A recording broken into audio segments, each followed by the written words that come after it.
وما كنا لنهتدي لولا أن هدانا الله لقد جاءت رسل ربنا بالحق الصلاة والسلام على أشرف الأنبياء والمرسلين حبيب إله العالمين أبي القاسم محمد اللهم صل على محمد وآل محمد وعلى أهل بيته الطيبين الطاهرين المعصومين الذين أذهب الله عنهم الرجس وطهرهم تطهيرا اللهم صل على محمد وآل محمد واللعنة الدائمة على أعدائهم أجمعين من يوم عداوتهم إلى قيام يوم الدين أما بعد فقد قال حق سبحانه وتعالى في محكم كتابه الأعلى بسم الله الرحمن الرحيم والنجم إذا هوى ما ضل صاحبكم وما غوى وما ينطق عن الهوى إن هو إلا وحي يوحى صلى اللهم صل على محمد وآل محمد. محترم سامعین کرام، فرش عزا مجلس حسین، مجلس آل محمد وہ عظیم جگہ ہے، وہ بے مثال فرش ہے کہ اس جگہ کے علاوہ کوئی ایسا مقام نہیں کہ جہاں پر آنے کا وعدہ معصومین نے کیا ہو۔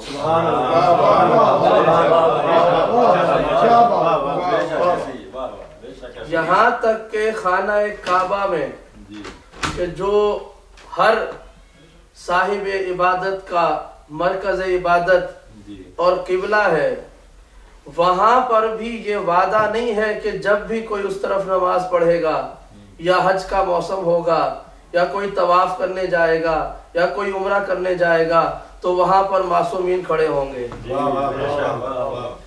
مسجد نبوی میں آپ جائیں، آپ نماز پڑھنے کے لیے وہاں پر جائیں، یہ وعدہ نہیں ہے کہ جب آپ نماز پڑھنا شروع کریں گے تو وہاں پہ علی آ جائیں گے۔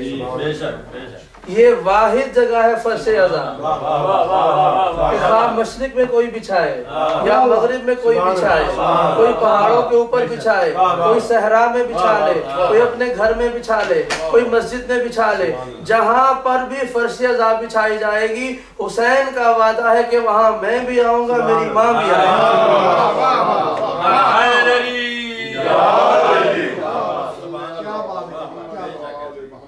عظمت محمد اہل بیت محمد لنتر سلام۔ اللهم صل على محمد وآل محمد۔ اور یقیناً کتنی عظمت کی بات ہے کہ ہمارے گناہوں، ہماری خطاؤں، ہماری لغزشوں اور تمام تر کوتاہیوں کے بعد بھی ہمیں معصومین وہ عزت اور شرف دے دیں کہ ہم ان کے آنے کی جگہ بنائیں اور وہ وعدہ پورا کرتے ہوئے ہمارے گھر آئیں۔ یقیناً یہ شرف کی بات ہے، اور خدا سے دعا ہے کہ خدا اس گھر کو، اس فرش عزا بچھانے والوں کو اپنی حفظ و امان میں رکھے اور ہر طرح کی مشکلات سے، ہر طرح کے مصائب اور پریشانیوں سے ان کو محفوظ رکھے، اور جو مومنین ان کی بلانے پر، ان کی دعوت پر تشریف لائے ہیں، خدا ان سب کو اپنی رحمت اور امان کے سائے میں محفوظ رکھے۔ صلوات پڑھ دیں محمد وآل محمد۔ اللهم صل على محمد وآل محمد۔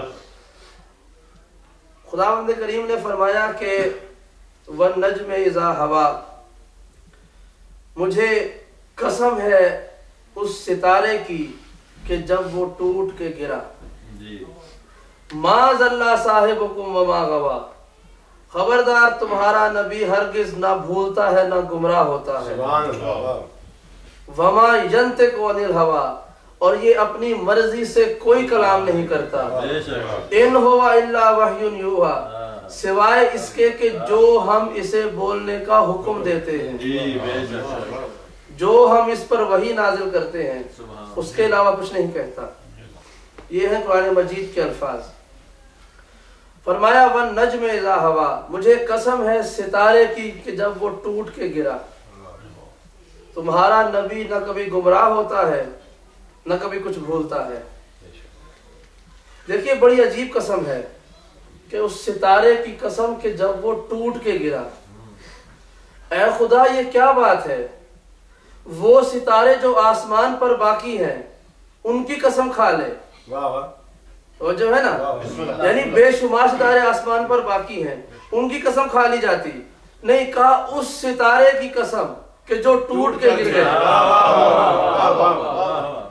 خدایا یہ کیا بات ہوئی کہ وہ ستارہ جو ٹوٹ کے گر گیا ہے اس کی قسم کھا رہا ہے، لیکن جو باقی اس کی قسم نہیں کھا رہا۔ یہ کہہ رہا کہ وہ ستارہ جو مشرق میں ہے اس کی قسم، یا مغرب میں ہے اس کی قسم، یا شمال والے کی قسم، یا جنوب والے کی قسم، یا 14ویں والے ستارے کی قسم، یا 23واں ستارے کی قسم، نہیں کہا اس ستارے کی قسم کہ جو ٹوٹ کے گر گیا ہے۔ شاید جواب یہ آئے گا کہ میں دیکھ رہا ہوں، میں عالم الغیب و شہادت ہوں، میں دیکھ رہا ہوں کہ لوگ آسمان پر باقی رہ جانے والے ستاروں کو بھول جائیں گے، لیکن ایک ستارہ ایسا ہوگا کہ جو میرا نبی کہے گا کہ آج کی شب ایک ستارہ آسمان سے ٹوٹ کے زمین پہ آنے والا ہے، تو تمام مکے کے لوگ آسمان پر باقی ظاہر آنے والے ستاروں کو بھول جائیں گے، اس ٹوٹ کے آنے والے ستارے کے لیے دعا کرتے رہیں گے کہ خدایا یہ ستارہ ہمارے دروازے پر آ جائے۔ تو قیامت تک باقی رہ جانے والے ستارے بھول جائیں گے، لیکن جن کے دروازوں پر ستارہ نہیں اترے گا وہ قیامت تک ٹوٹے ہوئے ستارے کو نہیں بھولیں گے۔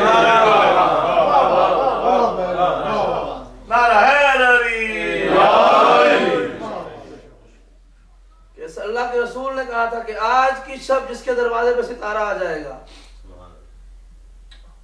تو سب لوگ جاگ کے دعا کرتے رہے، انتظار کرتے رہے کہ وہ ستارہ ہمارے دروازے پر آ جائے، تو جو باقی ستارے ہیں ان کو بھول جائے، جو ٹوٹ کے گرا اس کو یاد رکھا، اور آج تک بس وہی ستارہ ہے جو تاریخ میں ملتا ہے کہ جو کہاں سے آیا تھا اور کہاں گیا تھا۔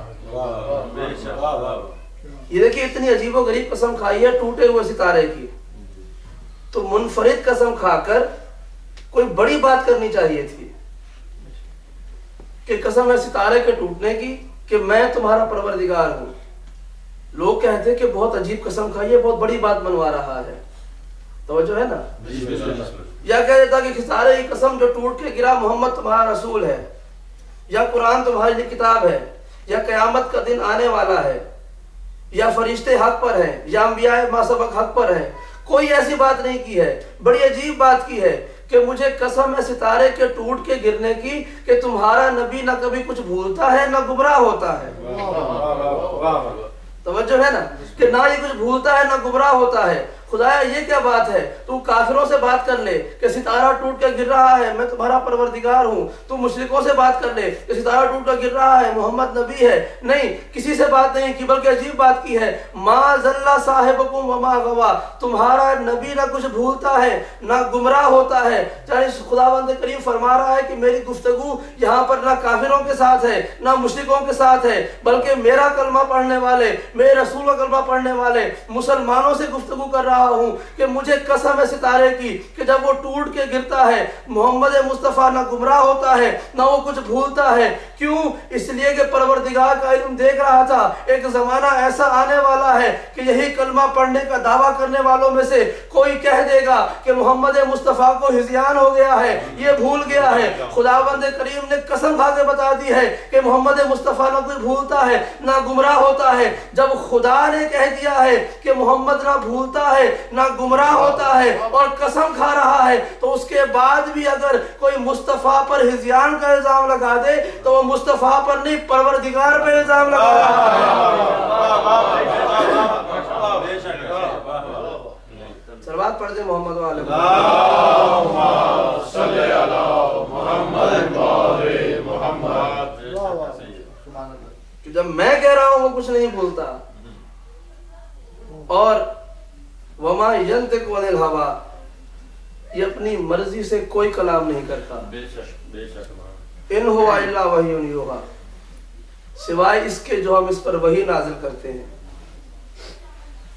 یعنی مصطفیٰ نے جو کچھ کہا ہے وہ پروردگار کی وحی کے مطابق کہا ہے. بے شک. بقیہ کسی نبی کے بارے میں خدا نے یہ ضمانت نہیں لی ہے کہ جو یہ کہے گا وہ میری طرف سے ہوگا.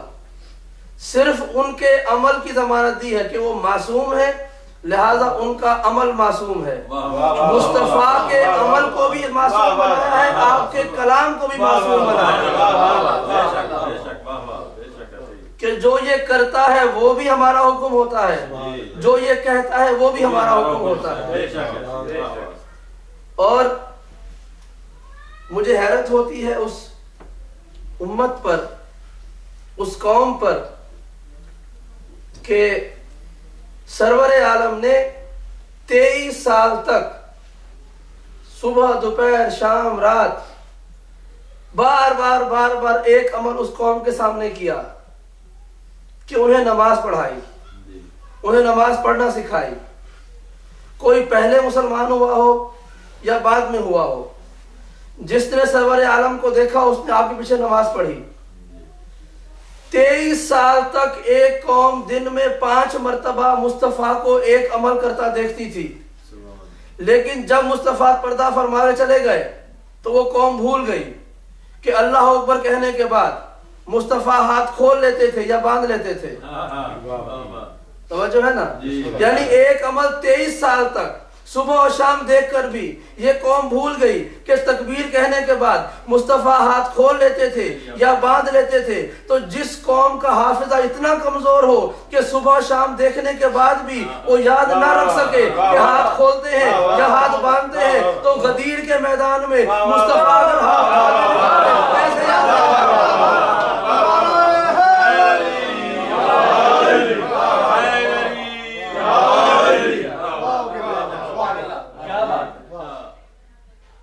یعنی مصطفیٰ کے ہاتھ بھول جاتے ہیں، یہ قوم کی پرانی عادت ہے. وہ نماز والے ہاتھ ہو یا غدیر والے ہاتھ ہو.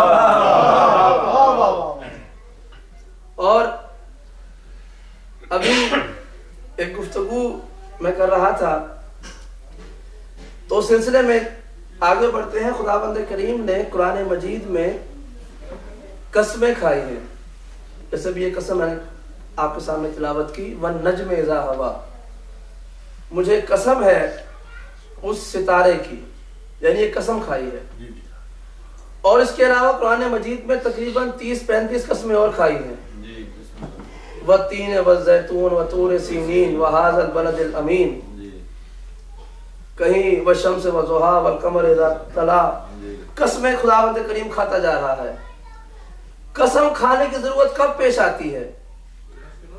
کہ یا جب بہت بڑی بات کرنی ہو اور شک ہو کہ جس کے سامنے بات کی جا رہی ہے وہ اس بات کو مانے گا یا نہیں مانے گا، تو قسم کھا لیتے ہیں کہ فلاں شخص ہمارا گواہ ہے یا فلاں شے ہماری گواہ ہے جس کی ہم قسم کھا رہے ہیں. اب خداوند کریم سے بڑی کوئی ذات نہیں ہے کائنات میں، اور اس نے انسان کو خلق کیا، اور جس شے کی قسم کھائی ہے اس کو بھی خدا نے خود خلق کیا ہے. اب اپنی ہی مخلوق کے سامنے اپنی ہی مخلوق کی قسمیں کھا رہا ہے. یعنی انسانوں کے سامنے انسانوں سے بھی کم اشیاء کی قسمیں کھا رہا ہے. انسان اشرف المخلوقات ہے، یہ زیتون اشرف المخلوقات نہیں ہے، انجیر اشرف المخلوقات نہیں ہے، لیکن قسم کھا رہا ہے ان کی. کیوں؟ یہ سوال ہوا امام علی ابن موسیٰ رضا علیہ السلام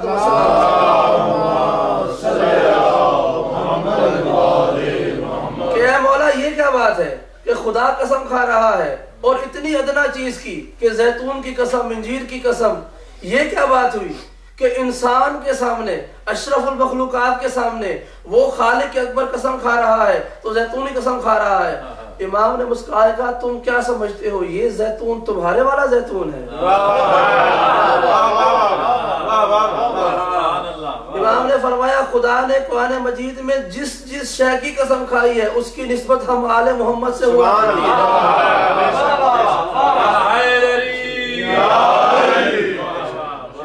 جب کہا کہ مجھے قسم ہے زیتون کی، تو اس کا مطلب ہے کہ اے مصطفیٰ مجھے قسم ہے اس زیتون کی جس نے تیرے لبوں کا بوسہ لیا۔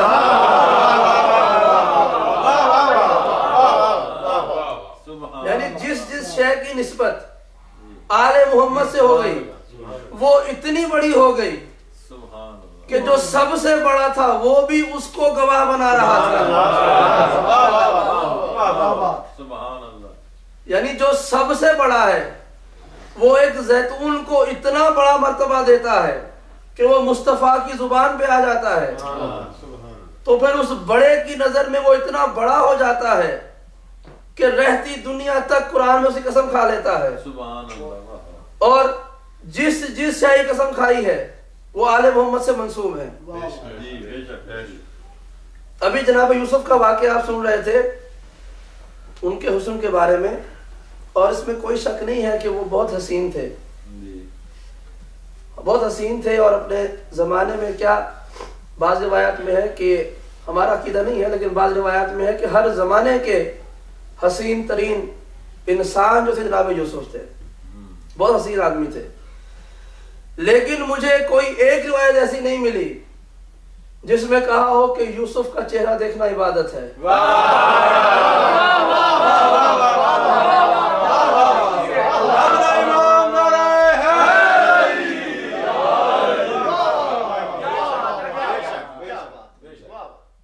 بہت حسین تھے یوسف، لیکن کسی نے یہ نہیں کہا اس کا چہرہ دیکھو عبادت ہے۔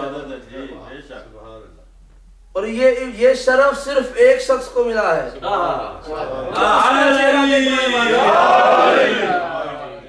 کائنات میں ایک وجود ہے کہ اس کا چہرہ دیکھنا عبادت ہے۔ اور یقیناً آل محمد کی یہ روایتیں ہیں جو غلط نہیں ہو سکتی ہیں، اور میں یہ ہمیشہ میرا عقیدہ ہے میں بیان کرتا ہوں اس شخص کے لیے کہ جو آل محمد کا مومن ہو۔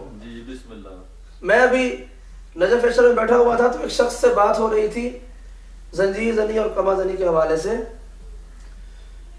تو میں اکثر خاموش رہتا ہوں جب تک میرے بولنے کی ضرورت نہ پڑے۔ تو وہ جو صاحب تھے کچھ سینئر طالب علم تھے وہاں پہ، اور ایک نئے طالب علم کو پھنسایا ہوا تھا۔ وہ گھیر کے 3-4 بیٹھ گئے تو اس کو پھنسا لیا۔ تو اب اس بیچارے نے جو سنا تھا وہ بیان کر دیا کہ دیکھیں حضرت اویس کرنی کا واقعہ ہے، اتنا معروف واقعہ ہے، اور کہ اس نے جو ہے انہوں نے اپنے دان شہید کر دیے، اور اس نے پھر جناب زینب کا واقعہ سنایا کہ انہوں نے شام غریبہ میں اپنا سر جو ہے وہ لکڑی پہ مارا۔ تو یہ جو سینئر تھے نا یہ کہنے لگے کہ بھائی ایک شخص جو ہے وہ نہ اویس کرنی کو مانتا ہے نہ اہل بیت کو مانتا ہے، ہم اسے کیسے بتائیں زنجیر زنی کے بارے میں؟ تو یہاں پہ میں بول پڑا، میں نے کہا کہ جو اویس کرنی کو نہیں مانتا، جو شیرازی زینب کو نہیں مانتا، تو ہمیں ضرورت ہی نہیں ہے کہ اس کو زنجیر زنی کے بارے میں بتائیں۔ یہ دلیل اس کے لیے ہے کہ جو مانتا ہو، یعنی کوئی شخص خدا کو نہ مانتا ہو اور میں اس کے سامنے قرآن کے فضائل پڑھوں، مجھے ضرورت ہی نہیں ہے۔ جو آل محمد کو نہیں مانتا میں اس کے سامنے زنجیر زنی کے بارے میں دلیل دوں، تو جس نے آل محمد کو نہ مان کر اپنی قلب ظرفی کا ثبوت دے دیا، اگر وہ زنجیر زنی کو مان بھی لے گا تو کیا فرق پڑے گا؟ کیونکہ یہ تو اعلیٰ ظرفی کا کام ہے۔ تو جناب یوسف بہت حسین آدمی تھے، اپنے زمانے میں حسین ہوں گے، اور اتنے حسین تھے کہ زلیخا ایک عمر رسیدہ خاتون تھی،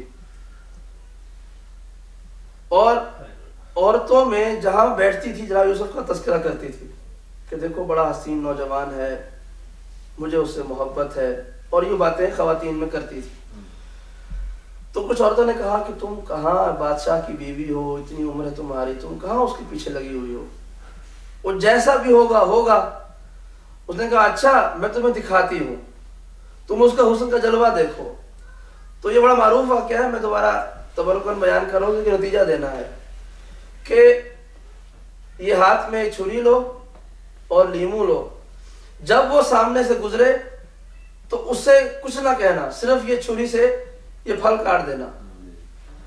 اب تمام خواتین وہاں پہ کھڑی ہو گئیں، اور جناب یوسف گزارا گیا، اور جب وہ سامنے سے گزرے تو کہا کہ جو ہے وہ پھل کاٹ دو، تو سب عورتوں نے اس پھل کی بجائے اپنی انگلیاں کاٹ دی اور انگلیوں سے خون نکل آیا۔ جب انگلیوں سے خون نکلا، نہ جناب یوسف نے کہا کہ حرام کیا ہے،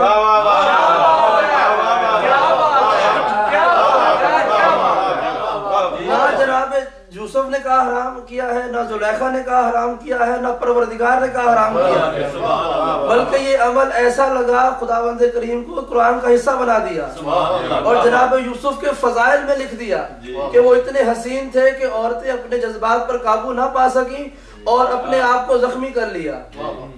لیکن یہ حرام نہیں کہا، آیت میں یہ نہیں کہا کہ انہوں نے حرام کام کیا۔ اس کو دیکھ کے دشمن کیا کہیں گے کہ یہ خدا کا دین کیسا ہے، خون بہاتا ہے۔ بھائی اس وقت تو مشرکوں کا زمانہ تھا نا، تو کہتے کہ بھائی یہ مشرک کیا کہیں گے، مشرک تو دین سے دور ہو جائیں گے خون کو دیکھ کے۔ نہیں، بلکہ جناب یوسف کے فضائل میں لکھ دیا کہ وہ اتنے عظیم آدمی تھے، اتنے خوبصورت تھے، اتنے وجیح تھے کہ ان کو دیکھ کر وہ عورتیں اپنے آپ کو زخمی کر کے چلی گئیں۔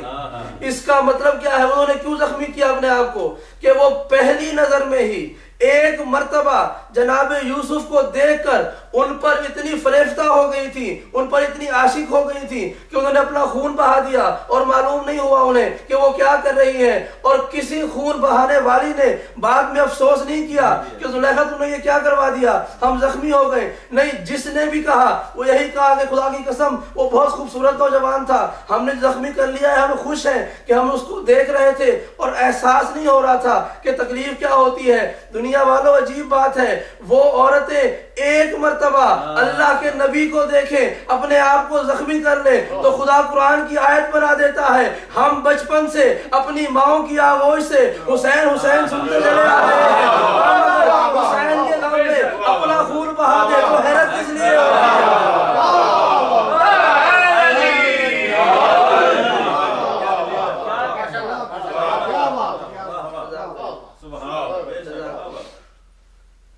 یا تو اس وقت جناب یوسف نے رستہ بدل لیا ہوتا کہ نہیں یہ خون بہانا جائز نہیں ہے، کہ یہ لوگ کیا کہیں گے کہ اللہ کے نبی کی محبت میں لوگ خون بہاتے ہیں۔ تو اگر اس وقت محبت میں خون بہانا جائز تھا تو یہ فطرت بن گئی کہ خدا کے ہر بندے کی محبت میں جو خدا کا بندہ ہوگا، کوئی اگر اس کا عاشق خون بہائے گا تو وہ عبادت شمار ہوگی، بدعت شمار نہیں ہوگی۔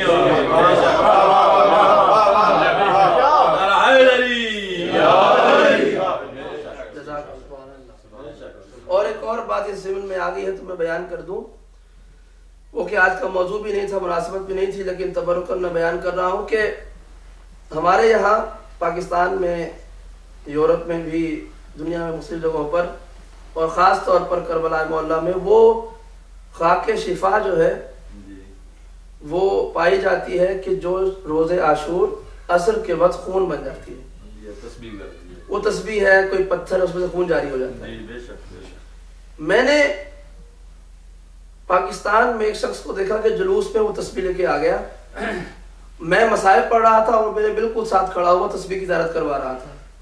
میرے مصائب شہادت کا ختم کرتے وقت جب میں نے شروع کیا تو وہ تسبیح عام مٹی لگ رہی تھی، اور جب میں نے ختم کیا تو وہ سرخ ہو چکی تھی۔ تو کسی ٹی وی والے نے پوچھا کہ یہ تسبیح جو ہے وہ سرخ کیوں ہو گئی ہے؟ تو میں نے کہا کہ یہ اس مٹی سے بنی ہے جو حسین کی مٹی ہے، یہ حسین کی مٹی سے بنی ہوئی تسبیح ہے، اس لیے حسین کے دن میں یہ سرخ ہو گئی ہے۔ یعنی خداوند کریم کا مزاج اور نظام ہے کہ جو مٹی حسین سے منسوب ہو جائے حسین کی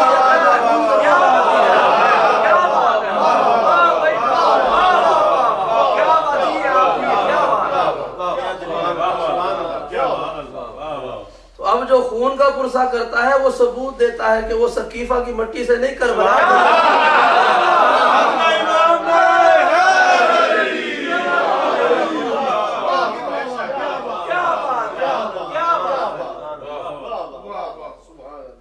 یقین جانے میں جب ابھی اوپر آ رہا تھا تو میں نے کہا کہ یہ جو ہمارے بھائی کا گھر ہے شاید انہوں نے یہ سوچ کے اوپر لیا ہے کہ یہاں سے دعا جلدی آسمان پہ چلی جائے۔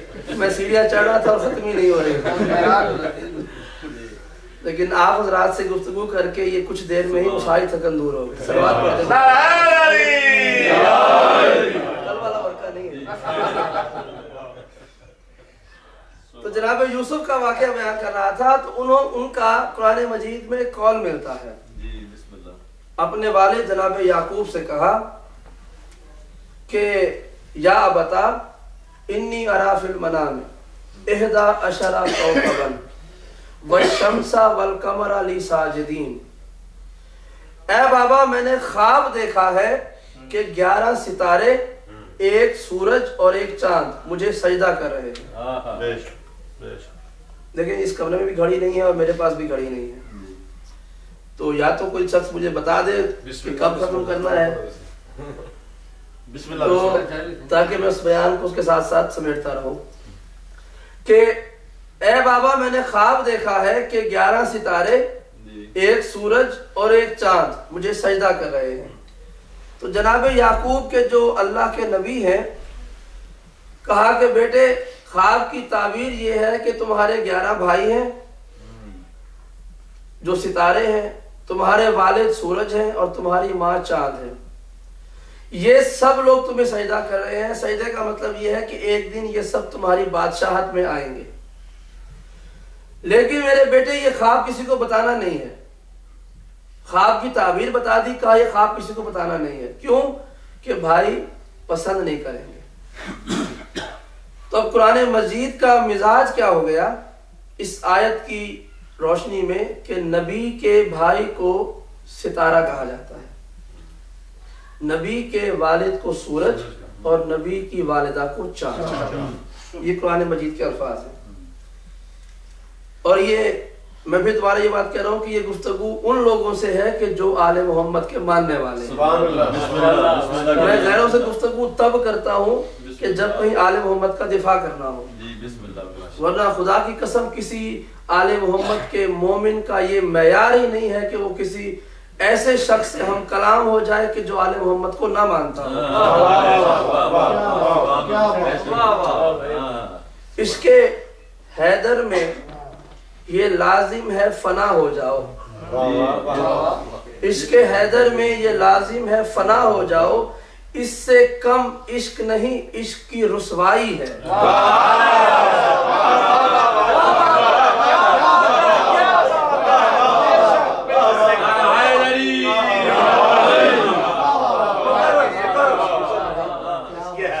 عشق حیدر میں یہ لازم ہے فنا ہو جاؤ، اس سے کم عشق نہیں عشق کی رسوائی ہے، اور جن کی محفل میں میرے مولا کی باتیں نہ ملیں، جن کی محفل میں میرے مولا کی باتیں نہ ملیں، اس سے اچھی میرے اللہ میری تنہائی ہے۔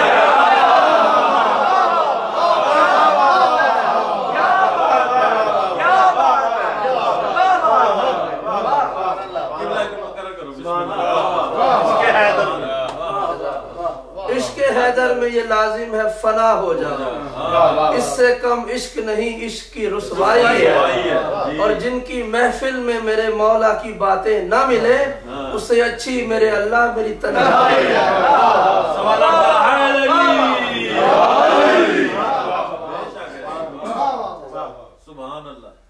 خداوند کریم نے قسمیں کھائی ہیں بہت ساری، تو میں اس لیے یہ کہا کہ یہ گفتگو میری ہے آل محمد کے ماننے والوں سے، تو اس لیے میں کبھی کبھی کوئی بڑی بات بھی ان کے سامنے کر دیتا ہوں۔ مجھے پتا ہے کہ یہ کم سے کم آل محمد کے فضائل میں شک نہیں کریں گے، تو لہٰذا گفتگو کو سنیے گا۔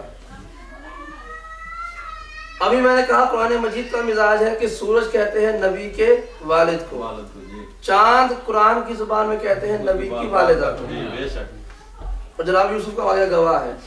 اب قرآن مجید نے ارشاد فرمایا والشمس وضحاها، اے میرے حبیب مجھے قسم ہے اس سورج کی،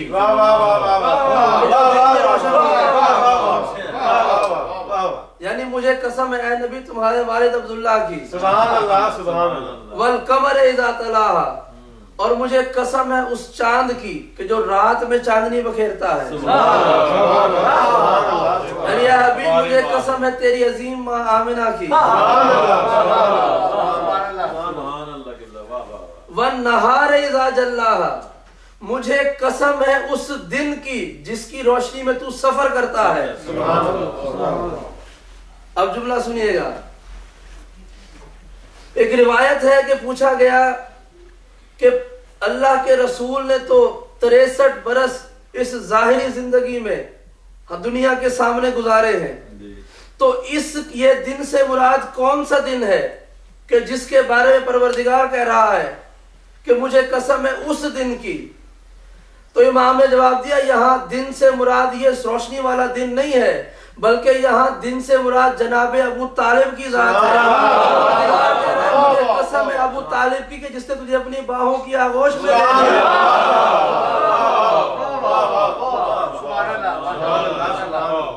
واللیل اذا سجا واللیل اذا یغشا اور اس رات کی قسم کہ جو تیرے اوپر سایہ کر دیتی ہے. اے حبیب مجھے قسم فاطمہ بنت اسد کی. اب پروردگار قسمیں کھانا چلا جا رہا ہے اور کچھ باتوں کو چھوڑ کر بیان کر رہا ہوں. قسمیں کھانا چلا جا رہا ہے لیکن پروردگار نے 35 قسمیں کھائی ہیں قرآن مجید میں. ایک قسم بڑی عجیب و غریب کھا لی کہ فلا اقسم بے مواقع النجوم انہو قسم لو تعلمون عظیم. پروردگار کہہ رہا ہے میں کیوں نہ قسم کھاؤں اس جگہ کی جہاں ستارے اترتے ہیں.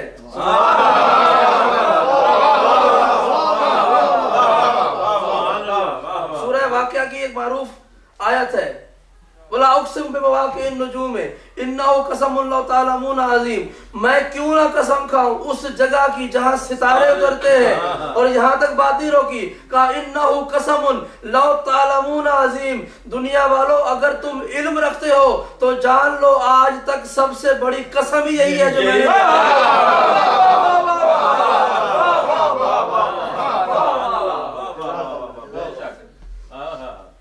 انہو قسم لو تعلمون عظیم. جو علم رکھنے والے ہیں وہ جانتے ہیں کہ سب سے عظیم قسم یہی ہے. صلوات پڑھتے محمد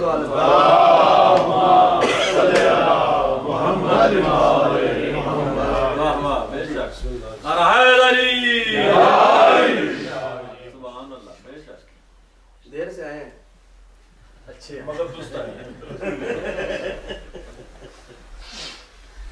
فلا اقسم بمواقع النجوم انہو قسم لو تعلمون عظیم. میں کیوں نہ قسم کھاؤں اس جگہ کی جہاں ستارے اترتے ہیں. انہو قسم لو تعلمون عظیم. اے وہ لوگوں جو علم رکھتے ہو جان لو کہ سب سے عظیم قسم ہی یہی ہے. سبحان اللہ. واہ واہ. عظیم کہتے ہیں بڑے کو. بڑے کو بے شک. بڑی قسم کو. بڑی قسم پروردگار نے کھائی ہے. عظیم کسے کہتے ہیں؟ بڑے کو. بڑا کیا ہوتا ہے؟ دیکھیے ایک پانی کا گلاس ایک سال کے بچے کے لیے بہت بڑا ہے. جی بہت زیادہ. جی بے شک. ٹھیک ہے. وہ کہے گا اگر وہ بول سکے تو کہے گا کہ یہ عظیم چیز ہے، بہت بڑی چیز ہے. جی. لیکن ایک بڑا آدمی اسے بڑی شے نہیں کہتا، اس کے لیے شاید سمندر عظیم ہوگا. بے شک. کیوں؟ کیونکہ جو عظیم کہنے والا ہے اس کے معیار کے مطابق کوئی شے عظیم ہوتی ہے.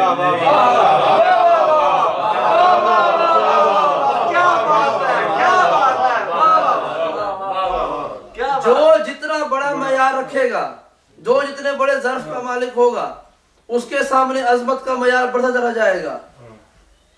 اب ایک بچے کے لیے چھوٹی شے بھی عظیم ہو جائے گی، لیکن بڑے کے لیے چھوٹی شے عظیم نہیں ہوگی، اس کے لیے عظیم شے ہی عظیم ہوگی. خدا جانے یہ اس دروازے کی عظمت کتنی ہے کہ خداوند کریم کہ جو کائنات میں سب سے عظیم ہے وہ یہ کہہ رہا ہے دنیا والوں یہ اتنی عظیم قسم ہے جو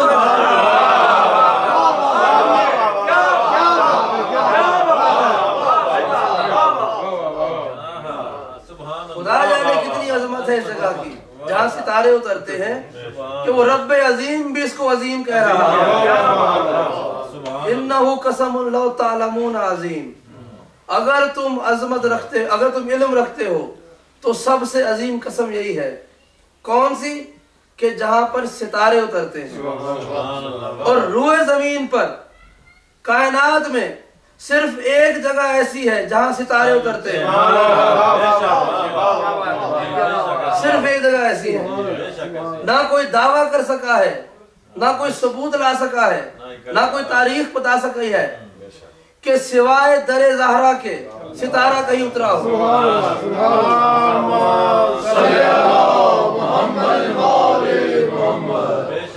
ایک اور آیت سن لیجئے، پروردگار نے فرمایا سخر لکم الشمس والقمر واللیل والنہار والنجوم مسخرات بامرہ۔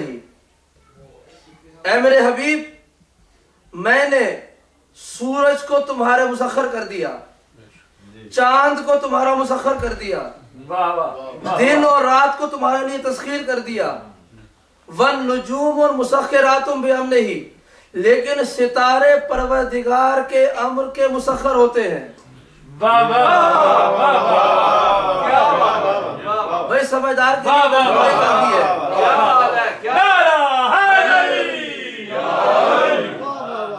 میرے حبیب، سورج بھی آپ کو دے دیا، چاند پہ بھی آپ کا اختیار آ گیا، دن اور رات کے بھی مالک آپ ہو گئے، لیکن ستارے پروردگار کے حکم کے مسخر ہیں۔ سب کچھ دے دیا، ستارے نہیں دیے۔ خدایا یہ کیا بات ہے؟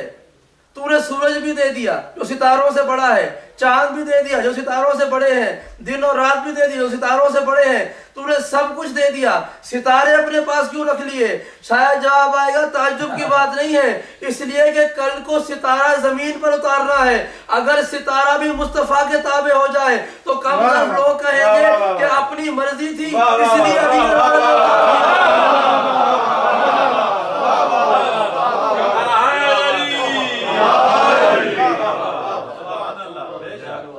سب کچھ اگر ان کے پاس ہو تو کل یہ کہیں گے کہ ستارے بھی ان کی مرضی پہ تھے، لہٰذا اپنی پسند سے علی دروازے پہ اتار دیا۔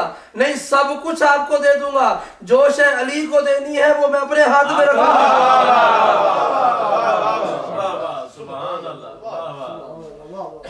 اور میں یہاں پر ایک اور جملہ بھی کہہ دوں کہ سرور عالم نے جب مختلف لوگوں کی طرف سے پیغام سنا کہ کچھ لوگ چاہتے ہیں کہ وہ عقد کریں، شادی کریں، جناب تو آپ نے ایک بیان بتا دیا کہ دیکھو اس بیٹی کے بارے میں فیصلہ پروردگار نے کرنا ہے، لہذا جہاں ستارہ اتر جائے گا وہ اس کے ساتھ عقد کرے گا۔ اور کس کے ساتھ؟ مولا کائنات کے ساتھ عقد ہوا۔ مولا کائنات کون ہے؟ کہ جو دنیا میں تشریف لائے ہیں خانہ کعبہ کے راستے سے، رسول اللہ کی۔ دیکھیں یہاں پر بہت سے لوگ ہیں کہ جن کے بیٹے بیٹیاں ہیں اور وہ بڑے بہن بھائی ہیں، ان کے اپنے بہنوں کی شادیاں، بھائیوں کی شادیاں ہوئی ہوں گی۔ ایک بڑی معروف بات ہے کہ ماں باپ جب پہلے بچے کی شادی کرتے ہیں نا، خاص طور پر بیٹی کی، تو وہ یہ ضرور سوچتے ہیں کہ بیٹی کو اتنا کچھ دیں جو دوسری بیٹی کے وقت بھی ہمارے پاس ہو سکے۔ کیا بات ہے، کیا بات ہے، کیا بات ہے، کیا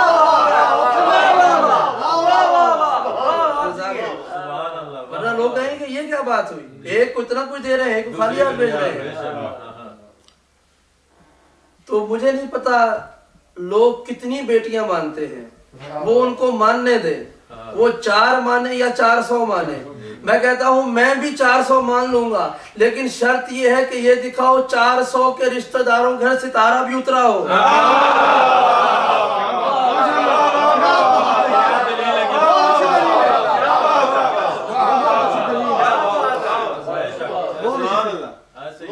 ایک کا عقد کرے پروردگار کی مرضی سے اور خانہ کعبہ سے آنے والے کو، اور دوسری اس کو دے دیں کہ جو مرنے سے کچھ سال پہلے اسلام قبول کرتا ہے اور مرتے دم تک اس کے منہ سے شراب کی بو آتی رہتی ہے۔ اس کا مطلب ہے کہ حق بات نہیں ہے، کیونکہ پروردگار نے عدل کو نظام بنایا ہے، اور روئے زمین پر مصطفیٰ اور علی سے بڑا کوئی عادل نہیں ہے۔ یہ عدل کا تقاضا ہے کہ جو ایک بیٹی کے لیے بندوبست کرتے وہ دوسری بیٹی کے لیے بھی کرتے۔ نہ کائنات میں دوسرا ستارہ زمین پر اترا ہے، نہ کائنات میں دوسرا علی پیدا ہوا ہے، نہ کائنات میں محمد کے ہاں زہرا کے علاوہ کوئی اور بیٹی آئی ہے۔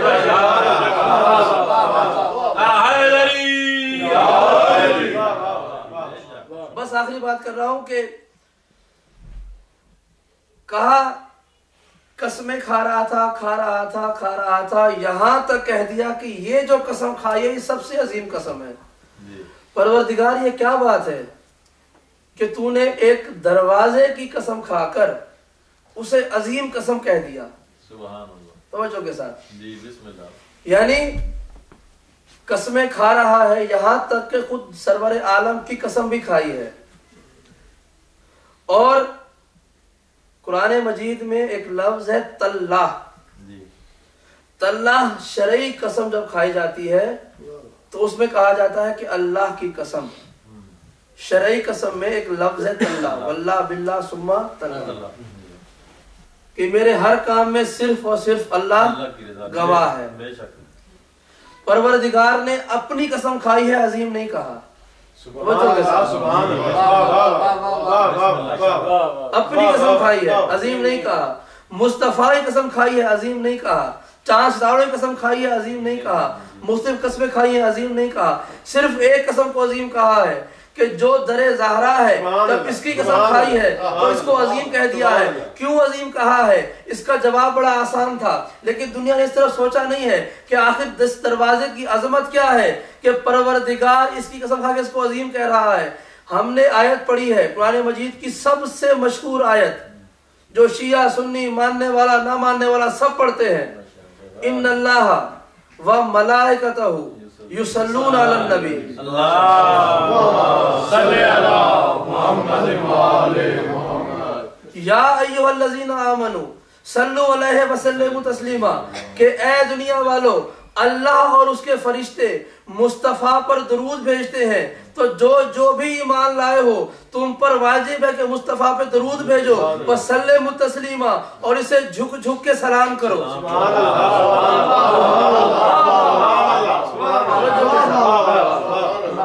کہ اللہ بھی مصطفیٰ پہ درود بھیجتا ہے، اس کے فرشتے بھی درود بھیجتے ہیں۔ اے دنیا والو جو ایمان لائے ہو تم بھی درود بھیجو اور اس کو سلام کرو۔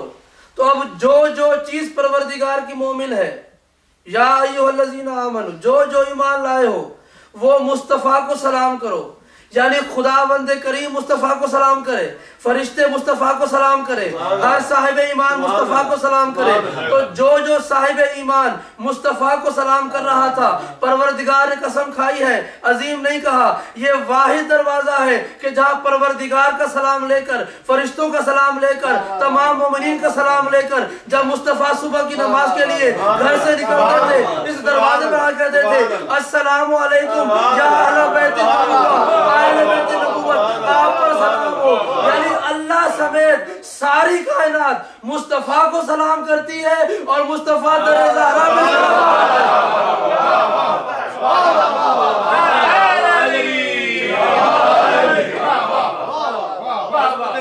سیدہ بلندتر صلوات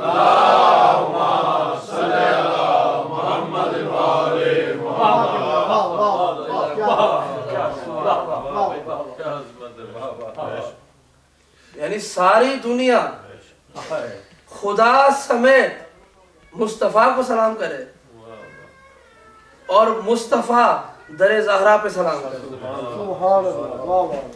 اور میں ایک جملہ کہتا ہوں ساری گفتگو کا نتیجہ، کہ ہماری شریعت میں، ہماری سے مراد آل محمد کی شریعت کہ جو آپ نے لائی اور پہنچائی،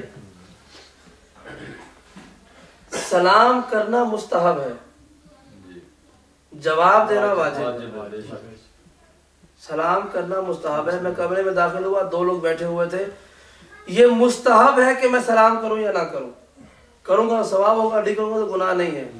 لیکن اگر کر دیا تو ان پر واجب ہے کہ جواب جواب نہیں دیں گے تو گنہگار ہو جائیں گے. ٹھیک ہے.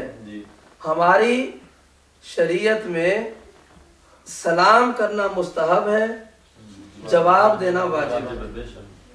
ہم ہر روز آل محمد کے ماننے والے اپنی نمازوں کے بعد، اپنی مجلسوں کے بعد، اپنی ماتمداری کے بعد روح کرتے ہیں نجف کی طرف، روح کرتے ہیں مدینہ کی طرف، کربلا کی طرف، کارمین کی طرف، مشہد کی طرف کہ اے علی آپ پر سلام ہو، اے مصطفیٰ آپ پر سلام ہو، حسین آپ پر سلام ہو، اے والی خراسان آپ پر سلام ہو، امام زمانہ آپ پر سلام ہو. ہم سب پر سلام کرتے ہیں. سلام کرنا مستحب ہے، جواب دینا واجب ہے.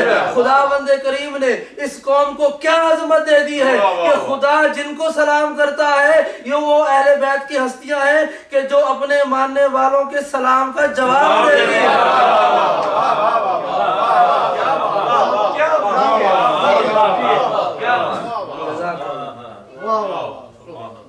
یعنی یہ قوم کی عظمت کیا ہے کہ خدا سلام کرے مصطفیٰ کو، مصطفیٰ سلام کرے اہل بیت کو، اور اہل بیت نے اتنا کرم کیا ہے ماننے والوں پہ کہ ہمیں اس عمل میں شریک بنا لیا ہے جس میں وہ بھی شریک ہے جو لا شریک ہے. اور کیا مرتبہ ہے اس شخص کا کہ جس کے لیے آل محمد کا سلام آ جائے.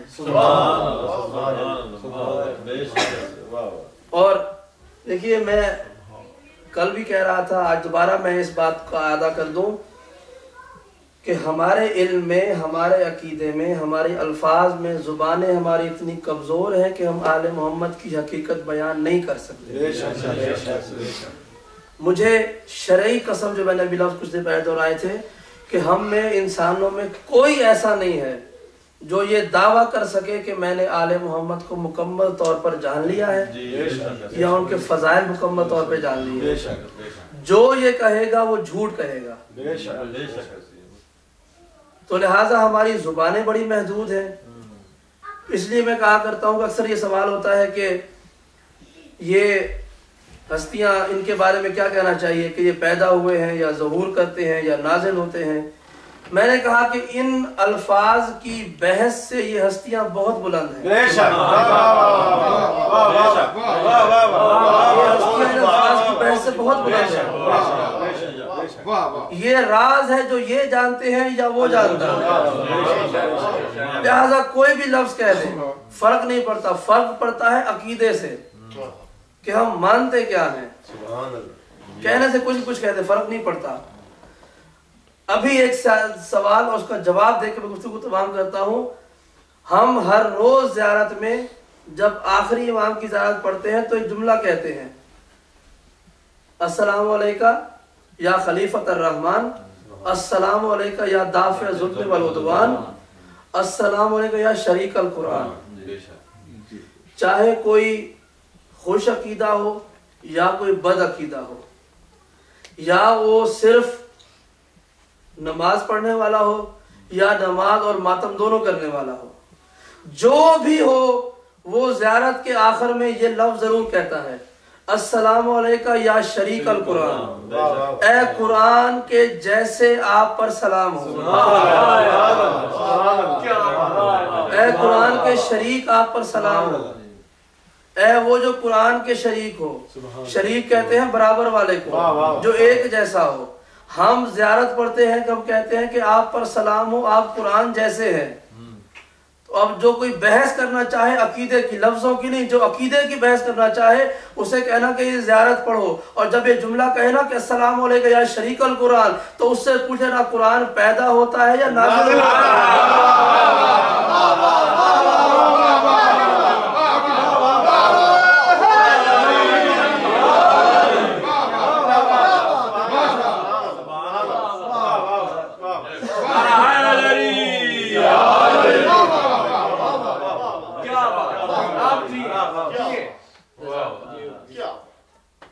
تو اس لیے میں کہا تھا کہ لفظوں کی بحث نہیں ہے، عقیدوں کی بحث ہے. اور میں آج تھوڑی دیر پہلے اور صاحب گھر میں بات کر رہا تھا، شمسی صاحب سے، آغا صاحب سب بیٹھے ہوئے تھے، تو میں نے کہا تھا کہ کاش کوئی زمانہ ایسا آ جائے کہ جب اتنی ہمت اور طاقت اور وقت ہو کہ میں آپ حضرات کے سامنے آل محمد کے ذاکر کی حیثیت سے ذکر کرتا رہوں اور نہ کسی کو وقت کی کمی ہو اور نہ کوئی اور مشکل ہو، تو وہ راز ہے ان کے احادیث اور اقوال میں، وہ فضائل چھپے ہوئے ہیں کہ اگر ہم بیان کرنا شروع کر دیں تو یقیناً قیامت کا وقت آ جائے گا آل محمد کے فضائل شاید بسم اللہ کی بے سے بھی آگے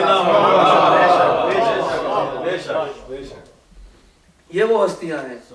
لیکن افسوس اور المیہ اور ظلم کی بات یہ ہے، اور مولا کائنات کا فرمان بھی یہ ہے کہ افسوس اور دکھ مجھ پر یہ ہے کہ میرا مقابلہ معاویہ جیسے لوگوں سے کیا گیا،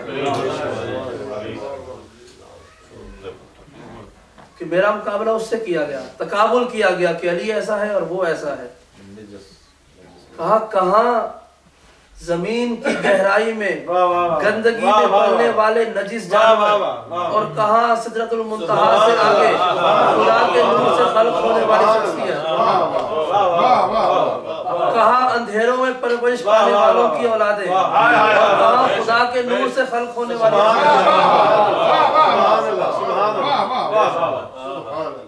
اور جو امام نے خطبہ دیا ہے منبر چھن جانے کے بعد، جب امام نے پہلا خطبہ دیا ہے ایک مرتبہ اور لوگ آئے ہیں امام کے پاس کہ امام آپ نے ان کی بیعت کیوں نہیں کی ہے، آپ بیعت کر لیں تو یہ مشکلیں نہ آئیں، تو امام نے ایک سوال کیا ہے، تم اس سے پوچھ کے بتاؤ کہ وہ پہلا مسلمان ہے یا میں ہوں،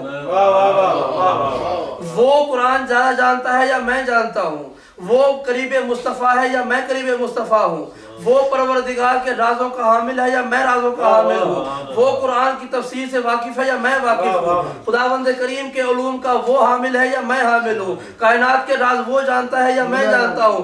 کہا کہ اگر وہ کسی بات کا جواب نہ دے سکے تو صرف ایک بات پوچھ لینا کہ ماں باپ کے نکاح کے بعد وہ پیدا ہوا تھا یا میں دنیا میں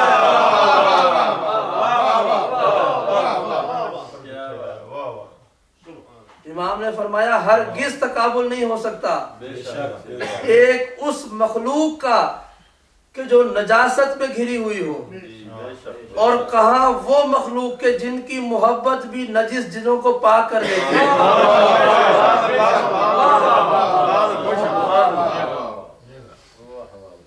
تو ظلم یہ ہوا کہ ان کا مقابلہ کروا دیا گیا جھنڈے والی عورتوں کی اولادوں سے۔ جب امیر شام کے دربار میں مولا سے تشریف فرما تھے تو اس نے 7 اونٹوں پر افریقہ کے خمس کا خزانہ لا کے کھڑا کر دیا تھا کہ حسن یہ خزانہ آپ کے لیے ہے۔ امام نے کہا کہ یہ میرے لیے نہیں ہے، یہ ضرورت مندوں کے لیے ہے، کیونکہ یہ تمہارا مال نہیں ہے، یہ خمس کا مال ہے۔ جب امام نے کہا نا یہ خمس کا مال ہے، یہ میرے لیے نہیں، غریب ضرورت مندوں کے لیے ہے، مجھے اس کی ضرورت نہیں ہے، تو اس نے کہا کہ حسن آپ پریشان نہ ہو، آپ یہ نہ سوچیں کہ میرے پاس صرف یہ مال ہے، میرا اپنا ذاتی بہت زیادہ مال ہے۔ کہا کیوں، تمہارے پاس مال کہاں سے آیا؟ تو وہ کہتا ہے حسن آپ کو پتہ نہیں ہے میں ہندا کا بیٹا ہوں۔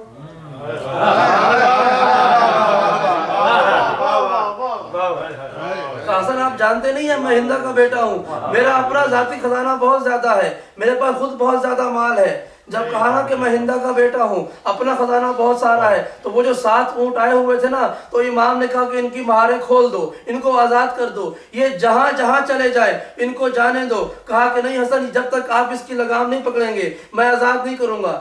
امام اٹھ کے امام جہاں پہ کھڑے ہوئے تھے وہاں سے جانے لگے تو ایک دربار میں شخص بیٹھا ہوا تھا، اس نے احتراماً اپنی ابا کے دامن سے امام کے جوتے پہ لگی ہوئی مٹی کو صاف کر دیا۔ جب مٹی کو صاف کیا تو امام نے کہا تو نے مٹی کو صاف کیا ہے، اس کی جزا کے طور پر یہ 7 اونٹ